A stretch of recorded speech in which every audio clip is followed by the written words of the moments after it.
Hello everyone. So today in this lecture we will see the practical aspects of principal component analysis, and we would first use the classic dataset that people have been using over many years in multivariate analysis as well as nowadays in machine learning. Okay, so the dataset is this iris dataset. So iris is a type of flower and there are three species: Setosa, versicolor and virginica.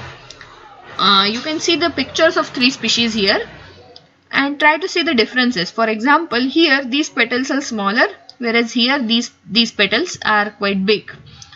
So these are three different species. This seems to be comparatively much more different than the other two, whereas these two seem slightly similar.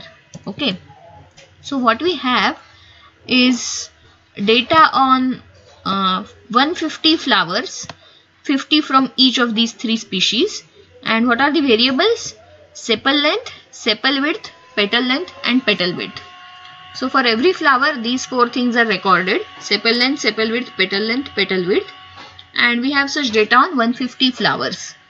And what we will try to do is, we will try to see which of these four variables are important in terms of variation, and we'll try to see, can we try to identify these groups of, these species, three species, using these four variables, okay, via principal component analysis.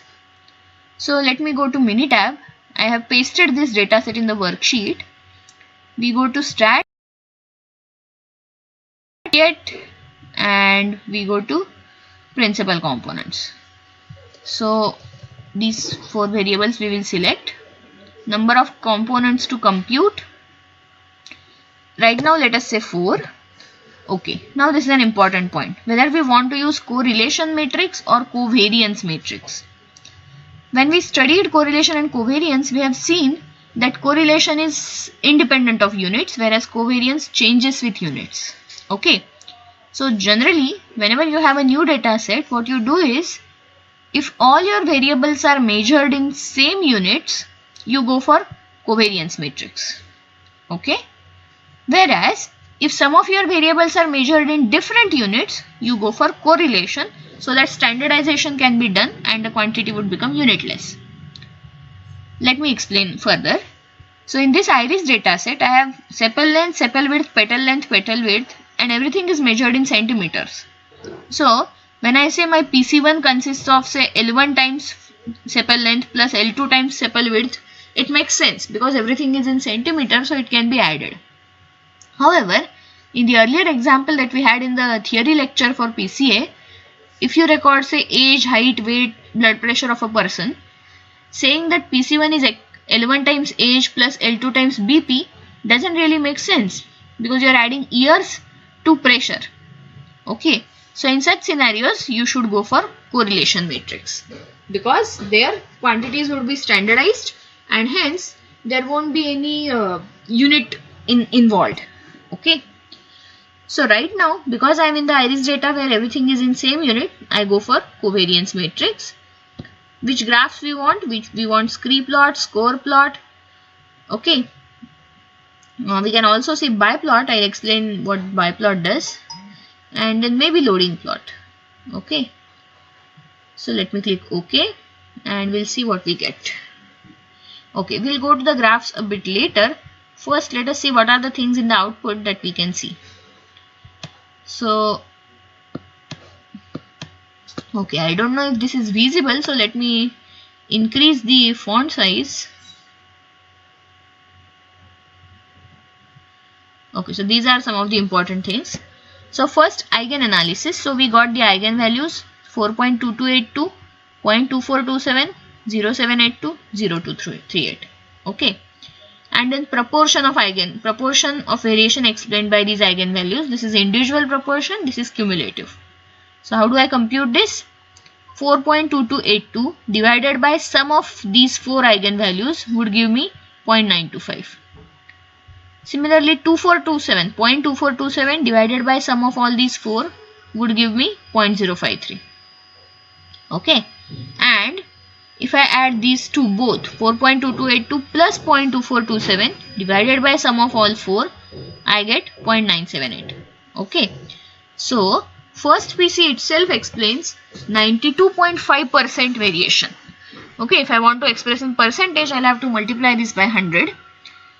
So first PC itself explains 92.5% variation in the data.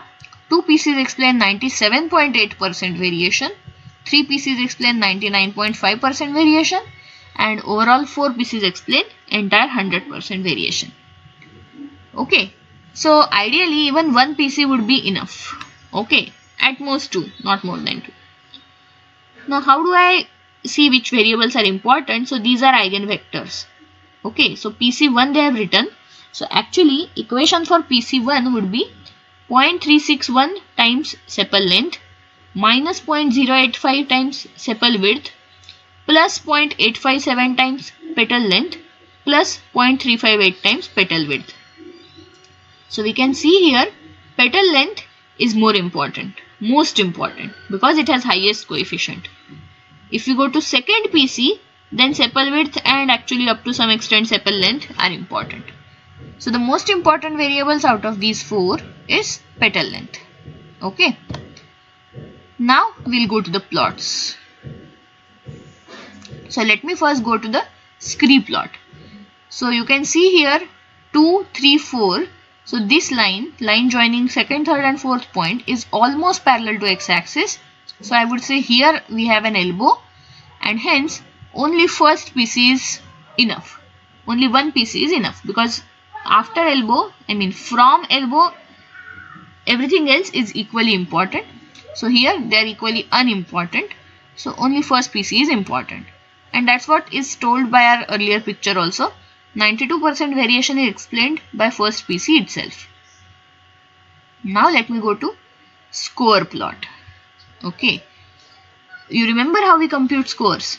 We use those equations that we discussed just now, put in values corresponding to every observation and get this. Okay. Of course, for correlation based PCA, you will have to first standardize your variables and then use them to get the scores. So here let me try to indicate species by different colors. So how do I do that? Let me show you again. Choose any point in the score plot, double click it. So you will see edit symbols. Go to groups, species indicate groups, and okay. Now you can see Setosa are denoted by blue dots, versicolor are denoted by these maroon squares, and Virginica are denoted by green diamonds. Okay. Now you can see that Setosa is clearly distinct from other two, and even in other two there is some mixture, no doubt, but otherwise there is more or less good separation. So these 4 physical parameters, these 4 measurements can definitely help us in distinguishing between the species. Okay. Now let me, how does it help us? This helps us in a sense. Suppose now I come up with a new flower. I can take measurement of this flower. I can measure sepal length, sepal width, petal length, petal width. But the problem is I don't know how to identify the species. So I will do this. I will compute these measurements. Using these measurements and the equation of PCs I have, I can compute value of PC1 and PC2. I will use the eigenvectors as coefficients and I will get values of PC1, PC2, and then I will plot that point. So if suppose that point ends up somewhere being here, so what does it mean? It means suppose PC1 value is say 3.1 and PC2 value is say minus 6.5, then that point is somewhere here. So what would it mean? It would mean that that flower is most likely to have come from Setosa group because its point landed closest to the Setosa group. Getting it? So this way PCA can be used for classification. So dimension reduction is one purpose of PCA, but it can be used for classification also using this. Are you following me? Okay. Now let us go to third graph, that is loading plot. Okay. Now what are the things that we interpret from this loading plot? First thing, you can see petal length has the largest line, we will say arrow, there is no arrowhead, so largest line segment. So the length of the line segment in this graph is actually proportional to the variation of that variance of that variable which is proportional to information content of that variable. So petal length has highest variance, hence it has largest length. Petal width has lowest variance, hence it has smallest length. Okay. You can compute variances of individual variables. Let me show you how to do that in Minitab.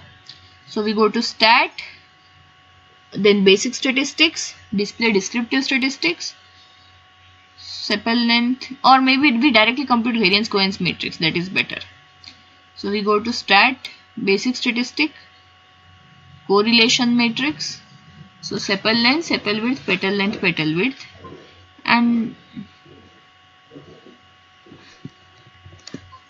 select, and we will also compute variance covariance matrix. So covariance matrix,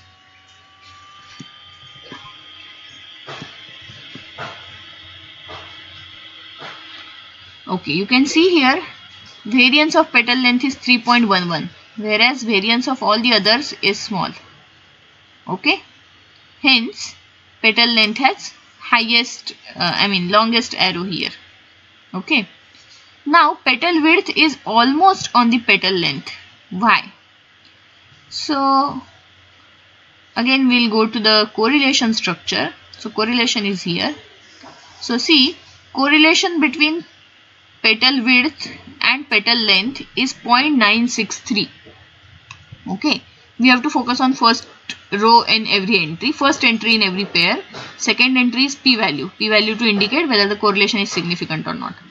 So correlation between petal width and petal length is almost 1, hence the two lines are overlapping. Okay. On the other hand, correlation between petal length and sepal width is negative. Petal width and sepal width is also negative. That's why the angle between petal length and sepal width is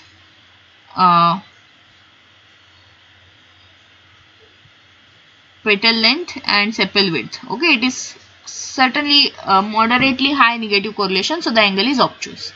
Okay, and similar things can be seen here in the biplot. See, petal length has highest length, and the direction of these lines indicate the larger values. So petal length is larger probably in these two species compared to setosa. Setosa is here. Setosa is to the opposite side where this petal length is written, right? So petal length is probably larger in these two species than setosa. On the other hand, sepal width is probably larger in setosa compared to these two species. Okay. Similarly, sepal length is probably larger in these two species than setosa. Let us try to see via descriptive statistics whether it is true. So descriptive statistics, we will have these 4 variables and we will compute by species, means for each species we will get mean and variance. So mean, we don't need everything else, so we will just compute mean, maybe median, minimum, maximum. Okay, variance also we have already seen, so we don't need it.